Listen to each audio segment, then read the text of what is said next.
Reka dusome ijambo ry'Imana. Lisons la parole de Dieu. Yanditswe muri Zaburi ya mbere. Inscrite en Psaume chapitre 1. Zaburi ya mbere. Premier psaume. Murongo wa mbere.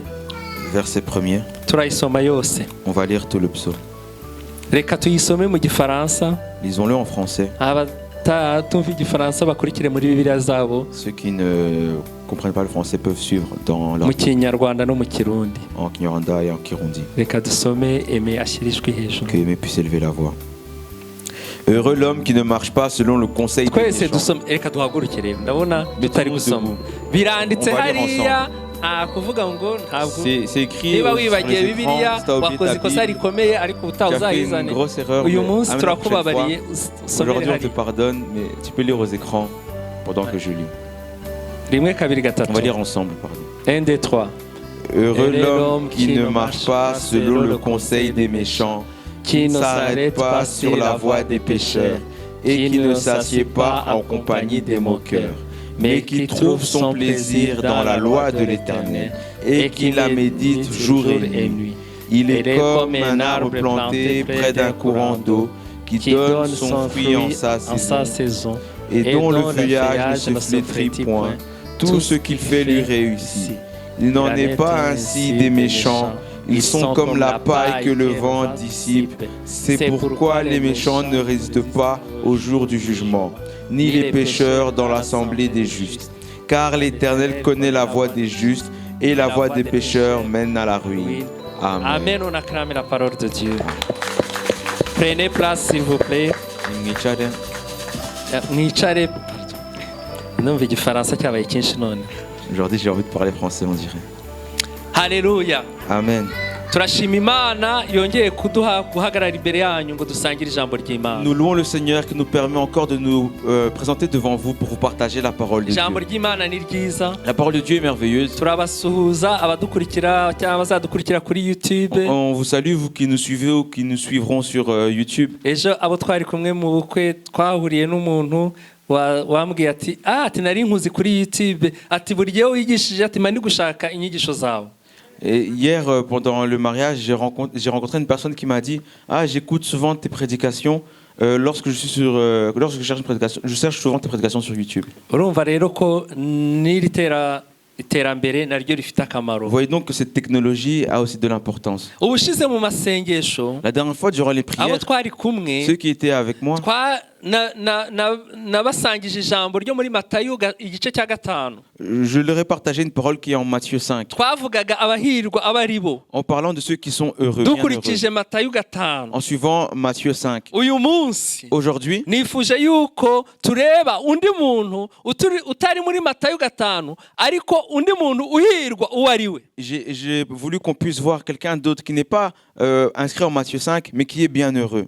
Imana nibidushobokera igihe turareba ingero z'abantu batatu birebana n'iri jambo. Si Dieu nous permet, avec le temps, nous allons pouvoir voir 3 personnes qui sont en rapport avec cela. Ninde muntu Imana yitegereje ikabona ari guhirwa?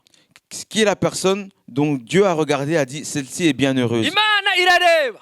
Dieu a regardé. Iravuga iti Il a uyu dit, muntu arahirwa. cette personne est bien heureuse. Alléluia. Amen. Imana irabivuga mu ijambo ryayo. Dieu a dit cela dans sa parole. Uwo muntu uhirwa Cette personne qui est bien heureuse, ni umuntu udakurikiza imigambi y'ababi. c'est celle qui ne marche pas selon le conseil des méchants. Haleluya. Amen. Umuntu udakurikiza imigambi y'ababi. Une personne qui ne suit pas le conseil des méchants. Uwo muntu Cette personne-là, niba tugiye kureba. c'est cette personne-là on va regarder. Haleluya. Amen. Uwo muntu arahirwa. Cette personne est bien heureuse. Ntabwo ari njyewe ubivuze. Ce n'est pas moi qui le dis. Ni ijambo C'est ry'Imana. la parole de Dieu. Aravuga ngo hahirwa Elle dit heureux umuntu l'homme udakurikiza qui ne marche pas imigambi selon le conseil y'abantu babi. des méchants. Haleluya. Amen. Uwo ni umuntu Imana yabonye iravuga ati ndagukarifiye. Ndavuze ngo wowe kubera kudakurikiza imigambi y'ababi urahiriwe. Cette personne, Dieu l'a regardée et l'a qualifiée.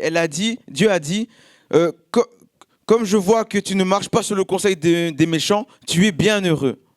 Mu buzima bwa buri munsi Dans la vie de tous les jours, abantu babi les gens méchants, iyo baje bamugana, lorsqu'ils viennent lui parler, iyo ahuye nabo, lorsqu'il les rencontre, iyo abana nabo, lorsqu'il vit en communauté avec eux, bari kumwe lorsqu'ils sont ensemble, imigambi yabo mibi leurs mauvais plans, we mauvais ntajya conseils, yihitamo lui, il ne participe pas. arayihunga Il les fuit. agahunga imigambi mibi Il fuit ses mauvais projets. ahitamo kudakora nkabo Il choisit de ne pas se comporter comme eux. ahitamo kutavuga nkabo Il choisit de ne pas parler comme eux. ahitamo kutambara Il nkabo choisit de ne pas s'habiller comme eux. ahitamo kudasokoza nkabo Il choisit de ne pas se coiffer comme eux. yanga imigambi y'ababi Il refuse les projets des méchants. haleluya Amen. haleluya Amen. ahitamo kubigurutsa akabahunga Il choisit plutôt de se détourner d'eux et de les fuir. niyo baba ari abantu b'inshuti ze Même si ce sont ses amis. niyo baba ari abantu bangana Même si ce sont des gens de sa génération. niyo baba ari abajene nkawe Même si ce sont des jeunes comme lui. ahitamo kudakurikiza Lui ibyabo choisit de s'éloigner d'eux. niyo baba ari abantu bo muri famiye Même ye si c'est des personnes de sa famille. niyo baba bavukana Même s'ils sont niyo frères et baba sœurs. barashakanye Même s'ils sont mariés. abo bantu Ces personnes, ntabwo akurikiza imigambi il ne yabo suit pas leurs conseils. kubera yuko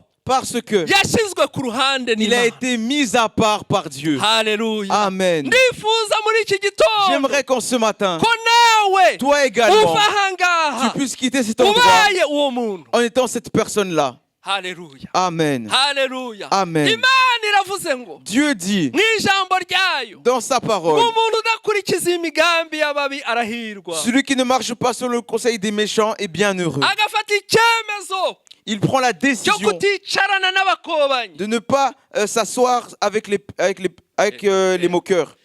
ntahagarare mu nzira zabo Il ne s'arrête pas sur leur voie. yabonye inzira zabo Lorsqu'il voit la voie des moqueurs, aravuga ngo iyi ni inzira y'ababi il dit ça c'est une voie mauvaise. iyi ni inzira y'abamokera C'est le chemin des moqueurs. ni inzira y'abakobanyi C'est le chemin des moqueurs. akavuga ati iyi nzira Il dit ce chemin-là, iyi nzira ce chemin-là, ntayo nyuramo je ne le prends pas. genda nyura ahangaha Moi, je prendrai ce chemin-là. haleluya Amen. haleluya Amen. uwo nguwo Cette niwe personne-là- nshaka yuko uba uriwe C'est cette personne-là que je désire que tu sois. haleluya Amen. haleluya Amen. imana yacu ni nziza Que notre Dieu est merveilleux. urugero rwa mbere Le premier exemple, umuntu muri bibiliya une personne dans la Bible wanze gukurikiza imigambi y'umuntu mubi qui a refusé de suivre le projet ou le conseil d'une personne mauvaise. umuntu ni umugabo ni umusore C'est un jeune garçon. yari umusore C'était un jeune garçon. umusore mwiza Un beau jeune garçon witwa yosefu qui s'appelle Joseph. yosefu mwene yakobo Joseph, fils de Jacob. haleluya Amen. uwo yosefu Ce Joseph, inkuru ze vous murazizi connaissez ces histoires. niba Et si mutanazizi vous ne les connaissez pas, ni umugabo c'est un homme wari uri muri egiputa qui était en Égypte. uko yahageze ntabwo mbijyamo ariko menya gusa ko yari ari muri Comment egiputa il est arrivé là-bas, je ne vais pas en parler, mais sache qu'il était en Égypte. yari avuye iwabo muri Il isiraheli venait de sa patrie en ijambo Israël. ry'imana riratubwira mu Et la parole de Dieu itangiriro nous dit en Genèse, igice cya 39 chapitre 39, riratubwira ku murongo wa gatandatu elle nous dit au verset 6 ngo uwo yosefu que ce Joseph ngo yari mwiza wese était vraiment beau. haleluya Amen. ariko ijambo ry'imana riratangaje Mais la parole de Dieu, vraiment, elle est surprenante. burya imana nayo ijya ireba ikabona ko umuntu En vérité, Dieu, il regarde les gens et il dit également qu'ils sont uzi beaux. ko bitangaje C'est vraiment surprenant. imana nayo irareba Dieu regarde ikavuga ngo uyu muntu ni et mwiza dit, cette personne, elle est belle, vraiment. ariko yaravuze ngo yesu we ngo nta buranga bwiza yari afite Et il a dit, Jésus, il n'avait rien pour attirer le ariko ngo regard. yosefu Mais que Joseph, ngo yari mwiza lui, il est vraiment ku beau. murongo wa Il était vraiment gatandatu beau. Au verset 6, chapitre ngo 39. ngo joseph était bon de taille ese burya bashyizemo n'amataye Il parle même de taille.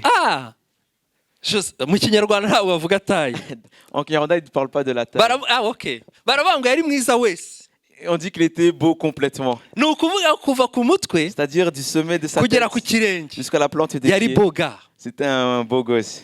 amen Amen. haleluya Amen. haleluya Amen. ntabwo ari njye ubivuze Ce n'est pas moi qui le dis. erega bibiri iraryoha La Bible est délicieuse. ikibazo niko tutayisoma C'est que nous ne la lisons pas, le problème. Le ngo problème, c'est que nous ne la yosefu lisons pas. ngo yari mwiza Joseph était un beau garçon. ngo afite mu maso Son visage, ngo hari heza il avait un beau visage. iyo bamurebaga Lorsqu'on le voyait, iyo abakobwa bamurebaga lorsque les filles le regardaient, elles s'exclamaient. sinabaye umukobwa sinzi uko bijya bimera ariko Je ne suis pas une fille, je ne sais pas comment ça se ariko passe. iyo bamurebaga Mais quand on le regardait, byabaga ari hatari c'était vraiment... ariko ubwo bwiza bwe Mais sa beauté bwamuzaniye ibibazo lui a apporté des soucis. ngo yari afite nyirabuja Il avait la Sa femme de patronne. sa patronne. yari afite nyirabuja Il avait une patronne ngo nyirabuja uwo yari umugore wa potifari et sa patronne c'était la femme de Potiphar ngo aramukunda qui l'aimait. aramukunda cyane Elle l'aimait beaucoup. buri gihe akamubwira ati Et quand elle le voyait, elle disait wowe yosefu Joseph, kubera ukuntu uri mwiza tu es trop beau. ntabwo wangendana ntibishoboka Tu okay peux pas m'échapper. voilà ntabwo wancika Tu es tellement beau, tu peux pas m'échapper. akamureba akamwifuza Elle le regardait et ijambo le ry'imana désirait. riratubwira La Bible nous dit, ngo hanyuma y'ibyo ngo nyirabuja ngo abenguka yosefu ku murongo wa karindwi après cela, la femme de son maître porta les yeux sur Joseph. ngo aramubwira ngo turyamane Et elle dit, couche avec moi. umurongo wa munani Au verset 8. ngo maze ariyangira Il refusa abwira nyirabuja et ati dit à la femme de son maître, dore databuja voici mon maître. dore databuja ntagenzura ibyo mubikiye byo mu rugo ndetse ambikiye ibyo atunze Voici mon maître ne prend avec moi connaissance de rien dans la maison. ijambo ry'imana riratubwira Et la parole de Dieu nous dit, ngo yahoraga bimubwira elle lui disait tout le ngo temps, ku murongo wa 10 au verset 10, ngo akajya abibwira yosefu ko bukeye tous les jours, elle tous disait à Joseph tous cela. tous les jours ariko igifaransa ni cyiza uko bukeye wagira ngo ni uko bukeye nyine ariko ngo iminsi yose Tous les jours, iminsi yose yaramubwiraga ati Et elle lui disait, yosefu Joseph, dukore icyaha tu péchons ensemble. ngwino dukore Couche avec icyaha moi. Viens, on va pécher. yosefu akavuga ati mbega inkuru mbi Et Joseph disait, c'est vraiment une mauvaise. sinshaka no kubyumva C'est mauvais ce qu'elle dit, je ne veux pas yosefu entendre cela. akabyanga Et il refusait cela. undi akamubwira ati Et l'autre lui disait, niko ntekereza c'est ça que ni je inama me dis. iyi nama nkugira ni nziza C'est un bon conseil que je te donne. niwemera kuza Si tu acceptes de venir Biragenda avec neza. moi, ça va bien se passer. yosefu akabona akavuga ati Et Joseph, mu mutima il refusait dans son cœur. akavuga ati uyu nguyu Il disait, celle-là, iyi ni imigambi y'ababi ça c'est la voie des méchants. amen Amen. ni imigambi C'est y'ababi le chemin des méchants. yosefu aravuga ati Et ntibishoboka Joseph disait, je ne peux pas. yabyanze Il refusait. ariko yosefu mu mwumvu wari we Mais écoutez qui est vraiment Joseph. bene se bari baramwanze Ses frères l'avaient rejeté. baramugurisha Il l'avait vendu. aho ari ni umuntu waguzwe Là où il est, c'est un ni esclave. umunyamahanga C'est un étranger. nta mwene wabo agira Il n'a pas de famille. nyirabuja ashatse kumutetesha La femme de son maître essaye de l'avoir. ariko uwo nyirabuja Mais cette femme, ni umuntu mubi c'est une mauvaise personne. kuko ashaka kumugusha mu cyaha Elle veut le faire tomber dans les péchés. kandi yosefu Et Joseph, yari umujeni c'était un jeune. ariko arabyanga Et il a refusé cela. amen Amen. kubera yuko ntitugomba gukurikiza Parce imigambi que nous y'ababi ne devons pas suivre les conseils des méchants. nubwo twaba turi mu bibazo Même si nous sommes dans les soucis, nous ntitugomba gukurikiza ne imigambi devons y'ababi pas suivre le conseil des umunsi méchants. umwe Un jour, nyirabuja ananirwa kwihangana la femme de son patron n'a pas pu se contenir. ashaka kumufata ku ngufu Elle a essayé de le violer. ashaka kumufata Elle a essayé de le violer. amufashe Lorsqu'elle l'a agrippé, atangiye kumufata lorsqu'elle l'a agrippé, yosefu aramwikura Joseph s'est débattu. aleluya Amen. Il aramwikura s'est débattu. yosefu Joseph, ariruka il a fui. haleluya Amen. Il a ariruka fui. ariruka Il a fui. ahunga imigambi y'ababi Il a fui le conseil des méchants. inzira y'ababi Le chemin des arayihunga méchants, il l'a fui. inzira ya mukapotifari Le chemin de la femme de Potiphar. yosefu yarayihunze Joseph kubera s'en yuko est yarazi détourné imana parce qu'il connaissait Dieu. haleluya Amen. yarazi imana Il connaissait Dieu. ntibyari gushoboka Ce n'était pas possible. ntibishoboka Il ne pouvait pas tomber yanze avec gukora elle. icyo cyaha Il a refusé de faire ce péché. haleluya Amen. bene data Frères et sœurs, igihe kirageze ngo twiruke le temps est arrivé de fuir. duhunge De icyaha fuir le péché. kubera iki Pourquoi? yesu ari ku irembo Parce que Jésus est à la porte. yesu ari ku irembo Jésus est à la porte. yesu ari hafi yo kugaruka Jésus est prêt de son revenir. retour est imminent ari hafi Son retour est imminent. ari hafi yo kuza Il revient. tugomba guhunga icyaha Nous devons fuir le duhunge péché. abantu batujyana mu byaha Fuir les gens qui nous we amènent dans le péché. kwigana abantu ubonye bose Ne pas copier n'importe qui. abo ubona muri iki gihugu Ce que tu vois dans ce pays. iki gihugu turimo Ce pays dans lequel nous nta sommes. kigereranya na egiputa Je le comparerai à l'Égypte. kuko harimo abantu benshi bakora ibyaha Parce qu'il y a beaucoup de gens qui commettent des hari péchés. abantu babi Il y a des gens mauvais batazi qui imana ne connaissent pas Dieu, baretse imana qui ont abandonné tumere Dieu. nka yosefu Soyons comme Joseph. twemere guhunga Acceptons de fuir. twemere kubura ibyiza twari dufite Acceptons de perdre ariko le ntidukurikize bien que nous imigambi avions. y'ababi. Mais pour ne pas suivre le conseil des yosefu méchants. yemeye kujya mu nzu y'imbohe Joseph a accepté d'aller en prison. yarirukanse Il a fui. ariko wa mugore aza kumubeshyera Mais la femme a menti à son encontre. aravuga ngo yashatse kumufata ku Elle a dit ngufu que c'est lui qui a essayé de la violer. kuko yari umugore mubi. Elle a menti parce que c'était une mauvaise personne. yosefu ajya muri prison Et Joseph a été en prison. ariko kubera ko atakurikije imigambi y'ababi Mais parce qu'il n'a pas suivi le conseil des méchants, imana iramurinda. Dieu l'a gardé. turi mu mwaka wo kurindwa Nous n'imana. sommes dans une année d'être gardés, protégés par Dieu. Amen. Amen. ntimubyibagirwe N'oubliez pas cela. ntimukajye mubyibagirwa. N'oubliez pas turi cela. mu mwaka wo kurindwa n'imana. Cette année, nous sommes dans l'année où nous allons être gardés par Dieu. hahirwa udakurikiza imigambi y'ababi. Heureux celui qui ne suit pas le conseil des méchants. uwo muntu Cette personne, azarindwa n'imana. elle sera gardée par Dieu. yagiye muri prison Il a été en prison. ageze muri prison Arrivé en prison, ijambo ry'imana la riratubwira parole de Dieu nous dit ngo uwiteka ngo yari kumwe nawe que l'Éternel était avec lui. amugirira neza. Et il a fait du bien. Il lui a fait du bien. ku murongo wa 21 ngo amugirira neza Verset 21. amuha kugirira umugisha k'umurinzi w'imbohe. Il étendit sur lui sa bonté. L'Éternel tendit sur Joseph sa bonté. Yaje Et le mit en gusobanura faveur des inzozi. yeux du chef de la prison. yaje gusobanura Et inzozi. Joseph a interprété des rêves. amaze gusobanura izo nzozi Après avoir interprété ces rêves, kubera yuko yari azisobanuye parce qu'il les avait interprétés, uwo yazisobanuriye ava muri prison celui à qui il a interprété son rêve, hanyuma aza il est kumwibuka. sorti de uwo prison. muntu yakoraga kwa farawo Cette personne-là travaillait chez aza Pharaon. kumwibuka. Et elle s'est rappelée de Joseph. farawo arose bahamagara yosefu. Lorsque Pharaon a eu un songe, ils ont appelé Joseph. yosefu ava muri prison Joseph est sorti de prison. aba igisonga cya farawo aba uwa kabiri kuri Il est farawo. devenu un ministre de Pharaon, le numéro 2 de Pharaon. ngo icyo azakora cyose kizamubera cyiza. Que tout ce qu'il allait faire allait... usome zaburi muri zaburi twasomye ngo uwo muntu ngo icyo azakora cyose tout ce qu'il entreprend, kizamubera cyiza. ça réussit. wa muntu udakurikiza imigambi y'ababi. Celui qui ne suit pas le conseil des méchants. haleluya. yosefu ibyo yakoze byose Joseph, tout ce qu'il byamubereye a fait, byiza. ça lui a donné ça lui est bien tombé. haleluya. Amen. haleluya. Amen. yabaye uwa kabiri mu Egiputa. Il était numéro 2 en Égypte. murabizi inkuru ye yaje gukiza bene wabo n'umuryango we wose. Vous connaissez son histoire. Il a fini par secourir ses frères et toute sa famille. yosefu yakurikije imigambi ya muka Potifari cyangwa ntiyayikurikije? Est-ce que Joseph a suivi les conseils de la femme de Potiphar? yarayikurikije. Il les a suivis? yarayikurikije. Il les a suivis? amen. Amen. haleluya. Amen. urugero rwa kabiri, Deuxième exemple. undi muntu Une autre personne wanze gukurikiza inama mbi, qui a refusé de suivre des mauvais conseils. uwo ni umuntu witwa yobu. C'est un homme qui s'appelle Job. haleluya.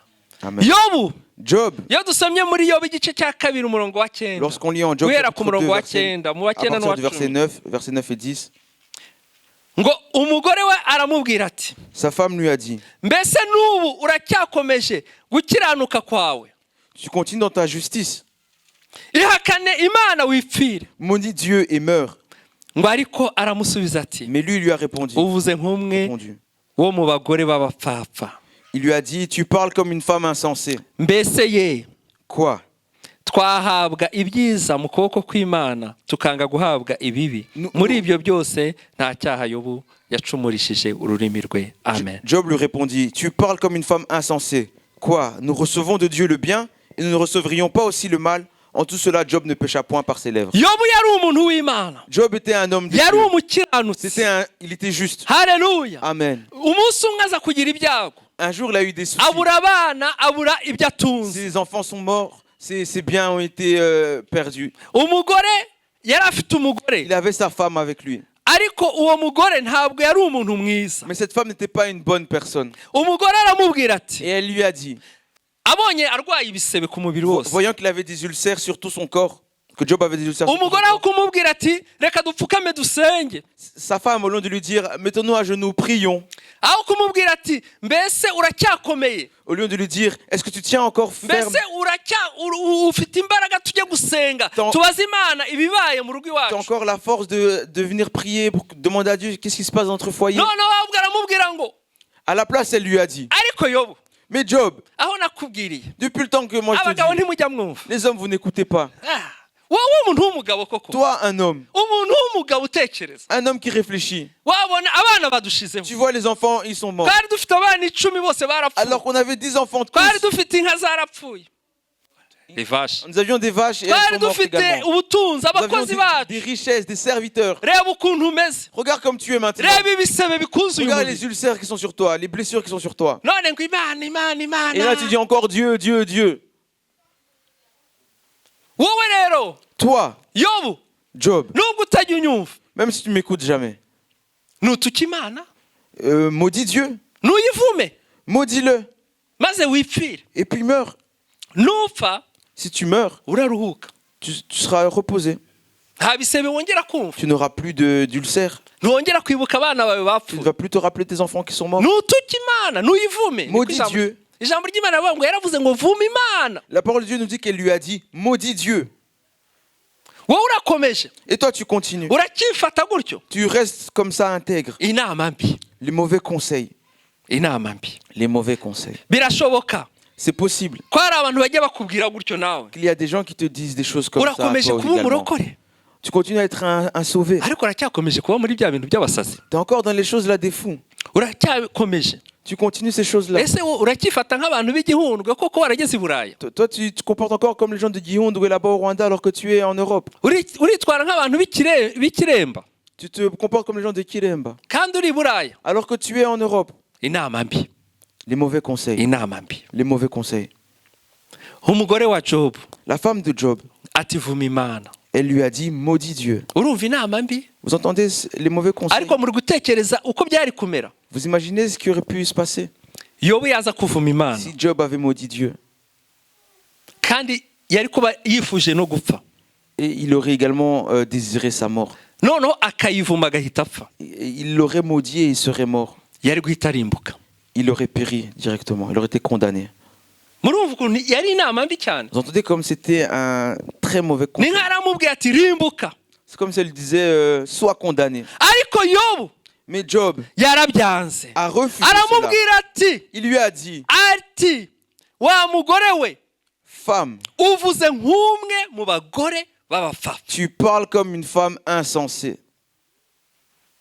yobu yanze gukurikiza inama mbi y'umugore Job a refusé de suivre les mauvais conseils ni de bya sa bindi femme. nababwiye ngo naho yaba ari umuntu mwashakanye C'est là où je vous disais, même si c'est quelqu'un avec qui vous êtes marié, nakugira inama mbi si cette personne donne un mauvais conseil, ntugomba kuyemera vous ne devez pas le suivre. amen Amen. kuko mu ijuru imana ntizakubaza ngo ni umugore wagushutse Parce que na au ciel- adamu yaravuze ati wa mugore wampaye niwe wanshutse Au ciel, vous ne direz pas à Dieu, ah, mais c'est la femme qui m'a trompé. Même Adam, il a dit, ah, c'est la femme qui m'a trompé. Mais ça n'a pas marché.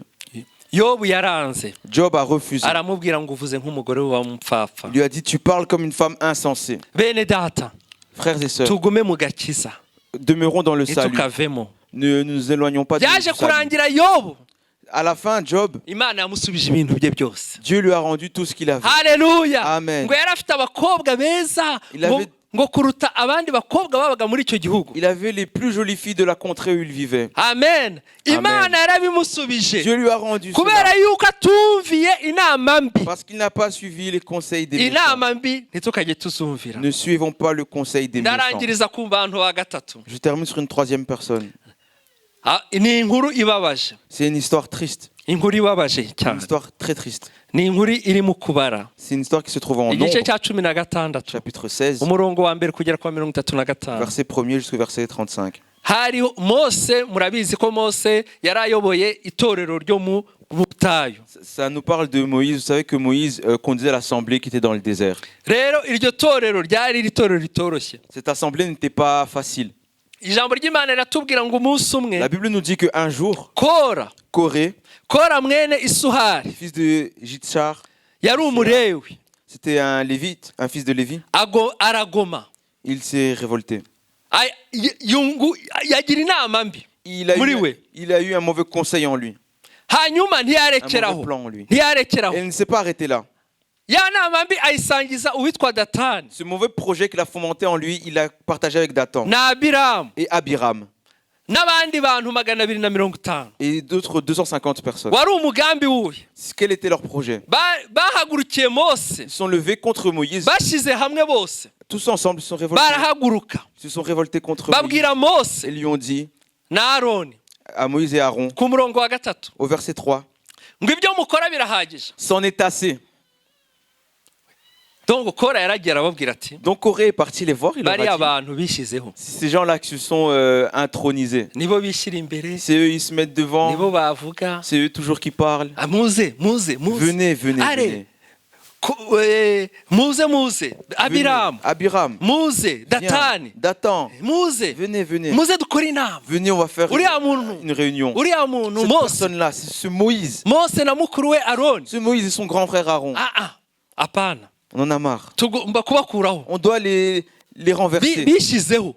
Ils se sont intronisés eux-mêmes. umva ukuntu babwiye Mose Et regardez ce qu'ils ont dit à ku Moïse. murongo wa gatatu Au verset 3. ngo ibyo mukora birahagije C'en est assez. kuko abo mu iteraniro bose ari abera. Car toute l'assemblée, tous sont saints. Abantu bose ni abera. Nous sommes tous saints. mwe mwigize abera. Alors pourquoi vous vous faites comme si c'était plus saint que mwigize nous? aba TTS très faites- très spirituel niko navuga. Vous faites des très spirituels. abantu bose mu iteraniro ni abera. Tous les gens de l'assemblée sont saints. kandi ibyo bavuga nyine Et ce twese qu'ils disaient, turabera si byo se. c'est vrai, nous aussi nous sommes tous des saints. ariko abari bari kubivuga ubwere bwari bwabavuyemo. Mais ceux qui disaient cela, leur sainteté n'était plus là. umuntu wese Tous muri bo dans l'assemblée. uwiteka akaba hagati muri bo. abantu bose ni abera umuntu wese wo muri bo. Tous sont saints et l'Éternel est au milieu d'eux. C'est ce qu'ils ont dit à Moïse. Mose wowe Dis-toi twese Moïse, turabera nous sommes tous des saints. n'Imana iri hagati muri Et twe. Dieu, il est au milieu de nous également. ngo nuko niki gituma mwishyira hejuru wo na Aroni Pourquoi alors, toi et Aaron, vous élevez-vous au-dessus de nous? mukishyira hejuru y'iteraniro ry'Uwiteka. Vous élevez au-dessus de l'assemblée de l'Éternel.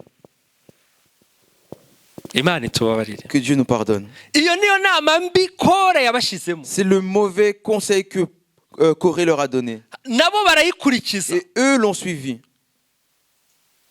ababakurikiye Ceux qui le suivaient, bakavuga ngo nibyo rwose ils Mose disaient, c'est vrai, Moïse na Aroni et Aaron, bibonye mwiki pour qu'ils se prennent.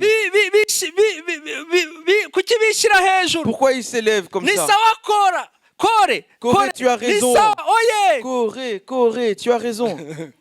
voilà.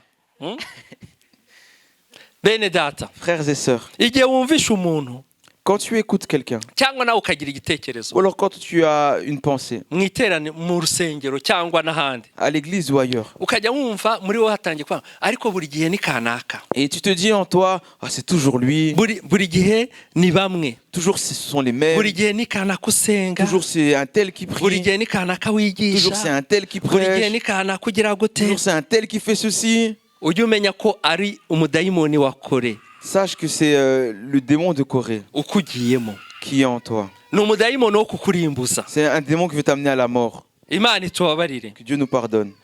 bakora Les fils de Corée, non, les bakora Corée plutôt. barapfuye Ceux qui étaient avec Corée sont ariko tous morts. dayimoni yabo iracyakora. Mais le démon qui les a attaqués agit encore. Mose yumvishe iryo jambo. Moïse a entendu cette parole. Mose ngo abyumvishe ku murongo wa kane. Au verset 4, lorsque Moïse a entendu cela, ngo yikubita hasi yubamye. il tomba sur son visage. ndatekereza ko Mose yumvishe ijuru rimuguyeho. J'imagine que Moïse a senti le ciel lui tomber dessus. ntiyatekerezaga ko ari umuyisirayeli watinyuka kuvuga ibyo bintu. Il s'est dit, mais comment un Israélite peut dire ça? ukuntu yaretse kuba kwa Farawo Comment lui il a abandonné la vie qu'il vivait chez akajya kuba Pharaon? mu butayu Il a accepté d'aller vivre dans le désert akaza akarokora bene wabo pour venir secourir ses frères et sœurs. kandi agakora uko ashoboye kose. Et il a fait tout son possible. kandi uwo Kora yari umulewi. Et ce Corée était un lévite. Mose na Aroni nabo bari Et abalewi. Moïse et Aaron également étaient des lévites. ariko yari umuntu mubi Kora. Mais Corée était mauvais. agira inama mbi Il a donné de mauvais conseils Abiramu à Abiram n'abandi 250 et aux autres 250. bakurikiza inama mbi zabo. Et ils ont suivi leurs mauvais conseils. ariko ariko mwumva ukuntu Mais byabagendekeye. écoutez comment ce qui leur est arrivé. Inkuru ni ndende. L'histoire est longue. Ntabwo twayisoma yose. On ne pourrait pas tout lire maintenant. Ariko Mose yararakaye. Mais Moïse s'est fâché. Yumva ko ibyo bintu biramurenga. Et il a senti que ces choses le dépassaient. Kuko Mose baramutukaga buri munsi. Parce que Moïse, on l'insultait chaque jour. Baramutukaga. On l'insultait. Bakamusuzugura. On le méprisait. Ariko ntiyari yaratekereje ko hari umuntu uzavuga ngo yishyira hejuru ngo niwe wishizeho ngo yigize umwera kuruta abandi. Ntabwo yabitekerezaga. Mais il ne pensait pas que quelqu'un pourrait dire oh Moïse il s'élève au-dessus des autres, il fait le saint, c'est lui, il pense que tout lui est dû. Il pensait pas que quelqu'un pouvait dire ça de lui. Mose arababwira ati Et rero. Moïse leur dit alors. Ubu ngubu tugiye gusenga Imana. Là nous allons prier. Tugiye kubaza Imana. Nous allons demander à Dieu. Niba ari twe na Aroni twishizeho. Si c'est moi et Aaron qui nous sommes élevés. Niba ari mwebwe nyine mukwiye kuyobora iteraniro. Ou si c'est vous qui devez conduire l'assemblée. Nuko arababwira ati buri wese muzane imiriro. Il leur a dit que chacun amène des brésiers. Na Aroni nawe azane imiriro ye. Chacun amène son brésier. Hanyuma tuze kureba ukuntu biza kugenda. Et on va voir ce qui va se passer. Nuko ijambo ry'Imana riravuga ngo. Et la parole de Dieu nous dit. Son brasier. Ku murongo wa 23. Au verset 23. Ngo Uwiteka abwira Mose ati. L'Éternel parla à Moïse et dit.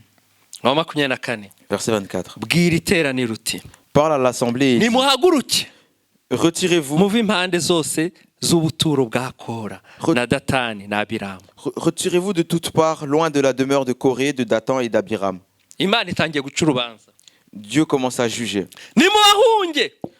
Fuyez-les. Nimukurikize inama mbi zabo. Ne suivez pas leurs mauvais conseils. Abantu babi. Les gens mauvais. Mubahunge. Fuyez-les.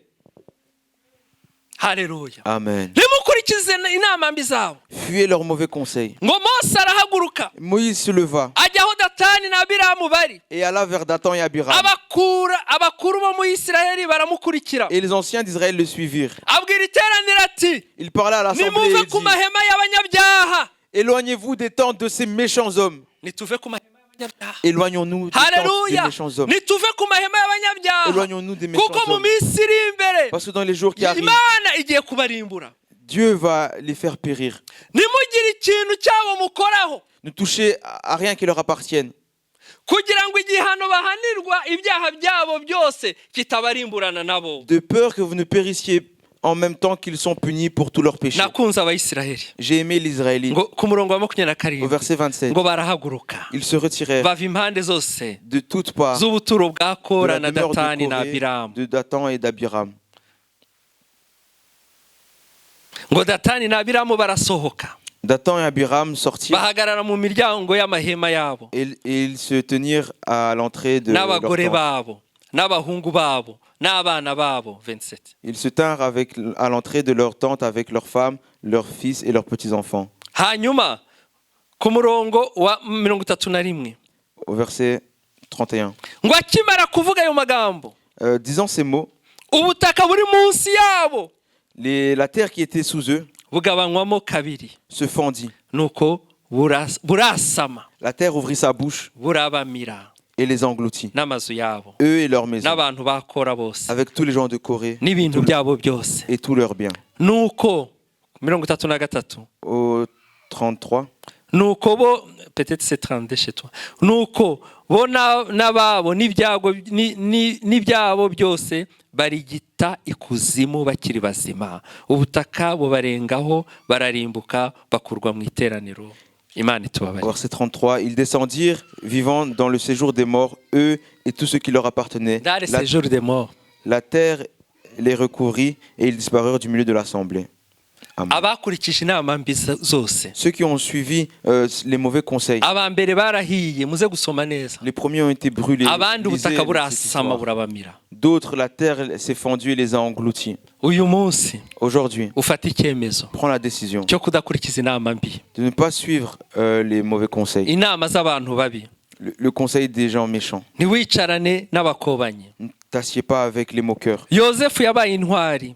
Joseph a été un vaillant. Yanze kwifatanya n'umugore mubi. Il a refusé de s'unir à une mauvaise femme.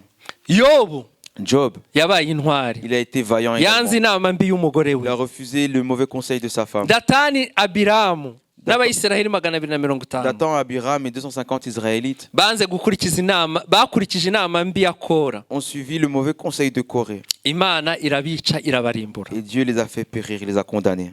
Rero niba nawe rimwe na rimwe, Alors si toi aussi, de temps en temps, niba hari igihe bijya bikubaho si ça t'arrive ukumva uri gukurikiza inama z'ababi, et tu vois que tu suis le conseil des méchants, bari kukujyana mu byaha, ils t'emmènent dans le péché. ukavuga ngo nakaha gatoya, Toi tu dis c'est un petit péché ukagakora, et tu le fais. cyangwa ukumva iyo uri kumwe n'abanyabyaha ukumva bikumereye Ou neza, alors lorsque tu es avec les pécheurs, tu te sens à l'aise. Tu te sens wahaguruka bien. tugasenga Imana, Tu peux te mettre debout, on va prier ugasaba Imana imbabazi, pour demander pardon à Dieu. ugasaba Imana imbabazi kugira ngo utazajya ukurikiza inama mbi. Demander pardon à Dieu pour que tu ne suives pas les mauvais conseils. Niba hari igihe bijya bikubaho Si ça t'arrive ugakurikiza inama mbi, et tu suis les mauvais conseils, ntuhaguruke ntugire isoni. lève-toi, n'aie pas honte.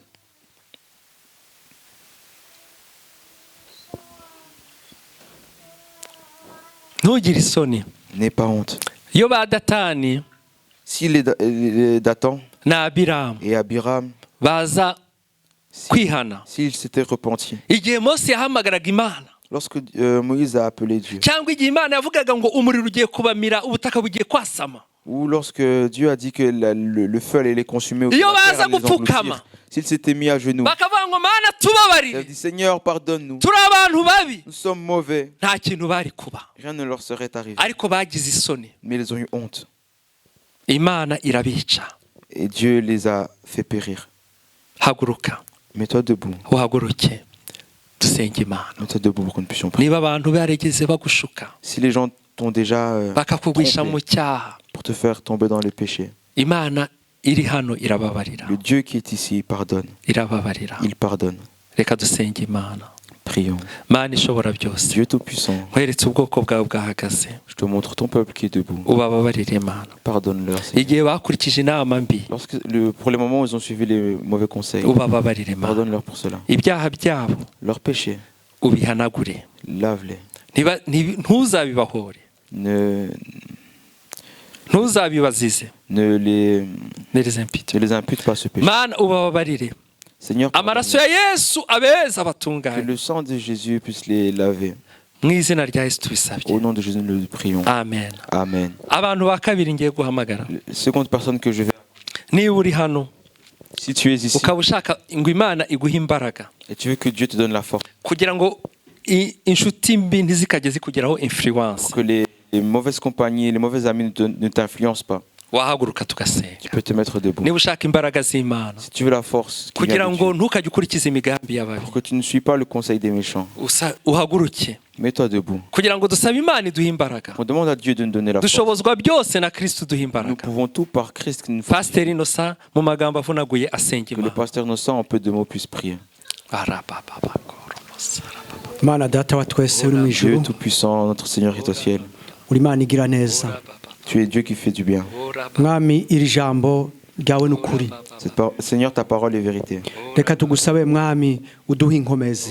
Nous te demandons, Seigneur, de nous fortifier. Dukomezwa nawe we Mwami kuko ni wewe uziduha. C'est par toi que nous sommes fortifiés, car c'est toi qui donnes la force. Niyo mpamvu ari wewe duhanze amaso. C'est pourquoi nous posons le regard vers toi. Kugira ngo Mwami uduhe izo nkomezi ababindi baje batugira ko influence. Pour que, Seigneur, tu nous donnes la force de ne pas être influencé. Uduhe Mwami inkomezi kugira ngo dushobore kuresista. Tu nous donnes la force de pouvoir résister. Kugira ngo dushobore kugira izo nkomezi nyene ntihagire ico bashobora kudukoresha, ahubwo abari twebwe Mwami ijambo ryawe rishobore kuba hindura. Donne-nous la force pour qu'ils ne puissent pas nous atteindre, mais plutôt que ce soit nous qui les atteignions avec ta parole. Urakoze kuko wumva gusenga kwacu. Te louons parce que tu écoutes nos prières. Izina ryawe rishigwe hejuru. Que ton nom soit élevé. Amen. Amen. Abadukurikira kuri YouTube namwe, niba hari umuntu ufite ikintu cy'inama mbi yakurikije, asaba Imana imbabazi iramubabarira. Ceux qui nous suivent sur YouTube également, si quelqu'un a été influencé qu'il a suivi des mauvais conseils, qu'il demande pardon à Dieu et Dieu va lui Reka pardonner. dusenge Imana turangize On iteraniro. va prier pour clôturer. la Uwiteka réunion. Imana ikomeye, Éternel Dieu puissant, icyubahiro ni icyawe. à toi est la gloire. Ijambo ryawe rikomeye, Ta parole est puissante. ijambo ryawe riraduhindura. Ta parole nous transforme. Mana uturinde gukurikiza inama mbi. Seigneur, garde-nous de suivre les mauvais. Umuntu wese waje hano Chaque personne venue en famille atahe yiyemeje kudakurikiza inama mbi, puisse rentrer en prenant la décision de ne pas turagushimiye suivre ton kubw'umugaragu wawe watuyoboye conseil. Te louons pour ton serviteur qui tumusabiye nous a umugisha conduits. n'umuntu Nous le wese bénissons. wagize icyo akora ahangaha Chaque personne qui a agi en ce tumusabiye lieu, umugisha nous le bénissons, nous la nuhe bénissons. umugisha itorero ryawe Bénis ton église. tuzongere guhura dushima izina ryawe Nous nous verrons encore pour louer ton nom. amen Amen. mugendane umugisha w'imana Allez dans la bénédiction nawe du kwa Seigneur gatatu mu à masengesho mercredi durant les prières.